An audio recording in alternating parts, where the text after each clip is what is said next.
Alrighty, guys. So, with the Kyrie Irving trade officially in the books, he is now a Boston Celtic. I thought it was time that we discuss the future of the Eastern Conference, the weaker conference, and why the Cleveland Cavaliers may not be a lock for the Eastern Conference Finals like everybody has them out to be. So, with that being said, let's jump right in. On paper, the stats that you lose with Kyrie are instantly replaced with Isaiah Thomas. But what a lot of people are not factoring in is that Isaiah Thomas may still need to have surgery. Isaiah Thomas may not be the same player that he used to be. And even if he is, he's not coming back until maybe about the All-Star break. Well, you're thinking right now, well, what team is going to challenge LeBron besides the Celtics? Every night in the East is a cakewalk. And I don't want to say that. Don't say that. Let's look at a couple teams. Let's start off with the Raptors. Raptors are a great team. DeMar DeRozan is a bona fide star. He gets the job done when he needs to. And I feel like they would be a way better team if Kyle Lowry would show up in the playoffs. Hopefully now that he is re-signed, pretty sure he re-signed this offseason, he can get some more development, some more production so that he's not a complete different player. Like we always talk about LeBron James not being clutch, Paul George not being clutch, or Steph Curry not being clutch, whoever you want to call out. But you look at this guy, Kyle Lowry, and he enters into the playoffs and he is almost a completely different player.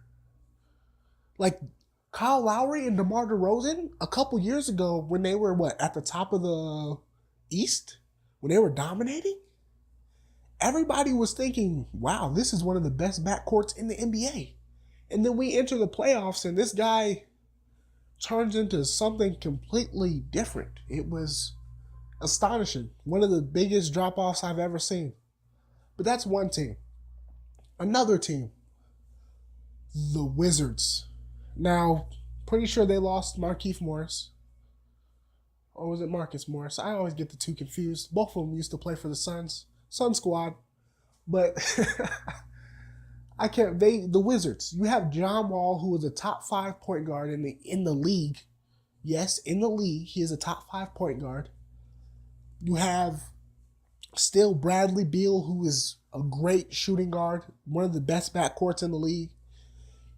And they were very competitive with the Celtics. A Celtics team that had Isaiah Thomas. They were able to do a lot of great things. If they didn't have that mental meltdown in Game 7, I think we have a completely different discussion. I don't think the Eastern Conference Finals last year is pretty much a blowout, a gentleman's sweep.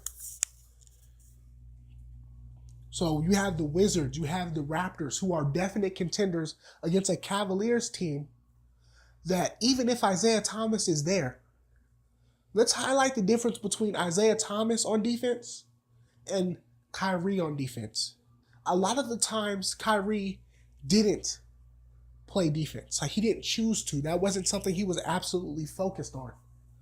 With Isaiah Thomas, he literally can't play defense on some of these guys.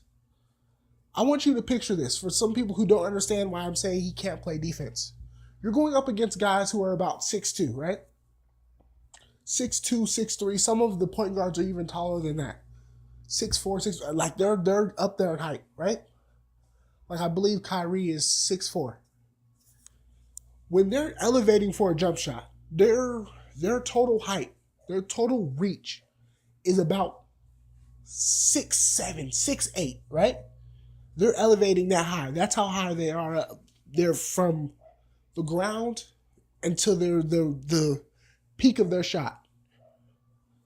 Isaiah Thomas, he elevates. He's only about 6'2", 6'3", maybe. So you're looking at jump shooters, which a lot of the point guards are, besides John Wall, who has improved his jump shot over the years. And you're seeing a complete open hoop You're not even factoring in this guy below you because he simply can't even get into your eye line.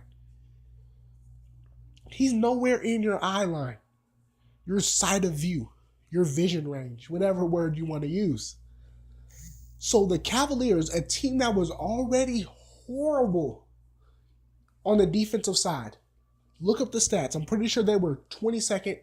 I may throw up the official one on the screen, but they were 22nd in the league in defensive efficiency. That's with the point guard who just chose to slack off on defense a lot of the times. Now you're dealing with a point guard who literally cannot play defense at all. The only thing that may have saved them from being an even worse team last year is that he was playing with one of the best defensive shooting guards in the league, Avery Bradley. Now he's teamed up with J.R. Smith, who is an adequate defender, but he's no Avery Bradley. So there's not going to be a lot of opportunities for them to switch there. And who is he going to switch to? The shooting guard? That's going to be even worse. So you have a complete defensive liability on your court. And I don't think that Ty Lue is the coaching genius that Brad Stevens is.